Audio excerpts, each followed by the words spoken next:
कई बार हम कोई खास भोग भगवान को लगाना चाहते हैं और किसी कारणवश भोग नहीं लगा पाते, तो भगवान क्या करते हैं, ये जानने के लिए प्रसंग बड़े ध्यान से सुनिएगा। नोएडा उत्तर प्रदेश की रहने वाली निहारिका श्रीवास्तव, निहारिका जी बताती हैं, साल 2024 में जन्माष्टमी के दिन उनकी सोसाइटी में जन्माष्टमी बड़े धूमधाम से मनाई जाती है। तो सोसाइटी के मंदिर से ये बात सब जगह कहलवाई गई कि भगवान का 56 भोग लगाया जाएगा।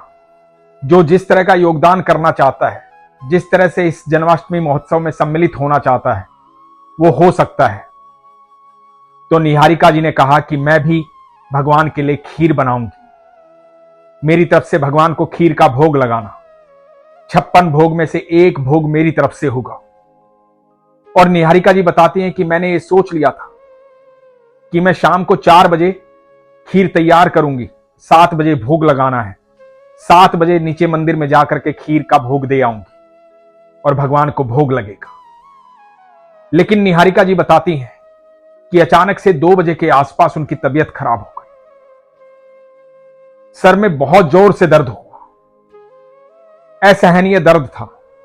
अचानक से बुखार हो गया, तबीयत गड़बड़ा गई। इतनी भी स्थिति नहीं रही कि वो खड़ी हो पाए, ढंग से चल पाए या रसोई में जाकर के भोग बना पाए। आंखों से अश्रु बहने लगे। अचानक से स्वास्थ्य खराब हो गया था। निहारिका जी बताती है, मैंने भगवान से क्षमा मांगी, ठाकुर जी से कहा कि ठाकुर जी, पता नहीं अचानक से क्या हो गया है, मैं आज आपका भोग तैयार नहीं कर पाऊंगी। मैं चाहती थी आपको खीर का भोग लगाना, लेकिन यह संभव नहीं हो पाएगा, इसलिए मुझे क्षमा करना। रोती हुई अपने बिस्तर में लेटी हुई अचानक से सो गई, गहरी निंद्रा आ गई। निहारिका जी बताती हैं कि स्वप्न में ऐसा दिखाई दिया जैसे घर के दरवाजे पर साक्षात ठाकुर जी खड़े हुए, विशाल रूप में, चौड़े कंधे वाले, मोर मुकुटधारी, घुंघराले बालों वाले, हाथ में बांसुरी लिए हुए, और एकदम घर के अंदर घुसते हैं जैसे कुछ तलाश कर रहे हैं। रसोई घर में जाते हैं, देख रहे हैं कि खीर कहां है, मुझे खीर खानी है। उसके बाद पूजा घर में जाते हैं, पूजा घर में देख रहे हैं कि खीर कहां है, मुझे खीर खानी है। उसके बाद डाइनिंग रूम में आते हैं, वहां टेबल पर देखते हैं, वहां भी खीर नहीं दिखाई देती। ठाकुर जी बड़े बेचैन दिखाई दे रहे हैं, उनको खीर चाहिए, वो खीर की तलाश कर रहे हैं।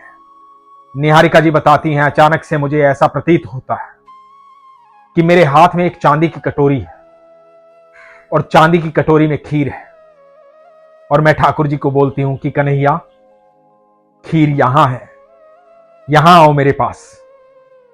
निहारिका जी बताती हैं कि वो विशाल रूप एकदम बाल रूप में परिवर्तित हो जाता है। ठाकुर जी 2-2.5 साल के बालक हो जाते हैं, मनमोहक बालक, मोटी मोटी आंखों वाले, घुंघराले बालों वाले, सुंदर कृष्ण कन्हैया निहारिका जी के पास आते हैं। निहारिका जी अपने हाथों से उन्हें खीर खिलाती हैं, खीर का भोग लगाती हैं। बड़ी प्रसन्नता के साथ निहारिका जी के हाथ से वो खीर का भोग लगा रहे हैं और फिर खीर खा करके मटकते हुए वहां से चले जाते हैं। अचानक से निहारिका जी की निंद्रा टूटती है। निहारिका जी घबरा जाती हैं, इधर उधर देखती हैं, कहीं कुछ दिखाई नहीं देता, अपने आप को स्वस्थ महसूस करती है।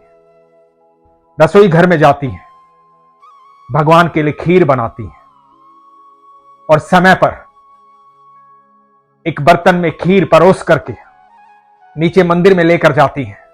सोसाइटी के मंदिर में जाकर के पंडित जी को कहती हैं कि पंडित जी, ये लीजिए खीर, 56 भोग के लिए खीर तैयार कर दी है। और मन में यह भाव आता है कि कल सुबह बर्तन लेने आ जाऊंगी, कल सुबह लौटूंगी, और खीर का भोग दे करके वापस घर आ जाती है।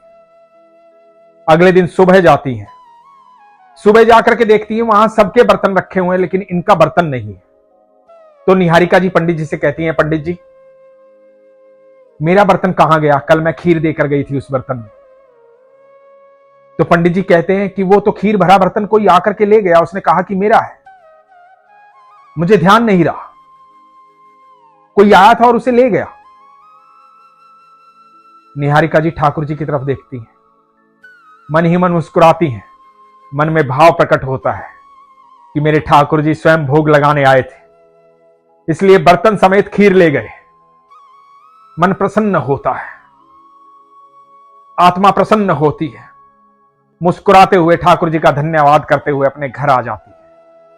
दोस्तों, कई बार मन में यह भाव प्रकट होता है कि मैं ठाकुर जी को ये भोग लगाऊंगा, ठाकुर जी को ये भोग लगाऊंगी, और हम उसकी व्यवस्था नहीं कर पाते।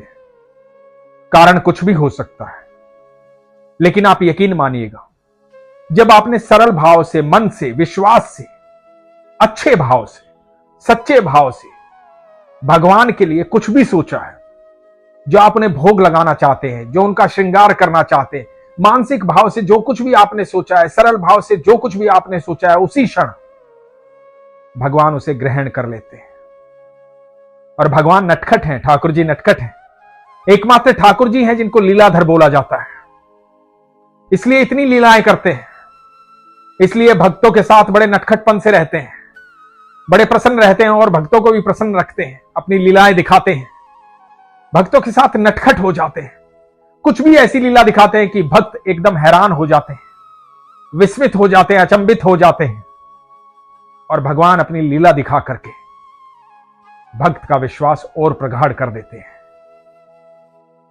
हम अपने मन की कही बात हो सकता है पूरी कर पाए ना कर पाए, लेकिन जब हमारे सच्चे और सरल भाव से मन में कोई बात आती है और हम उस बात में ईश्वर के बारे में सोचते हैं और कहते हैं कि प्रभु, मैं आपका ऐसा श्रृंगार करना चाहता हूं, प्रभु मैं आपको ये भोग लगाना चाहता हूं, तो आप यकीन मानना, प्रभु अपने भोग की, अपने श्रृंगार की, अपनी सारी व्यवस्थाएं खुद करवा लेते हैं।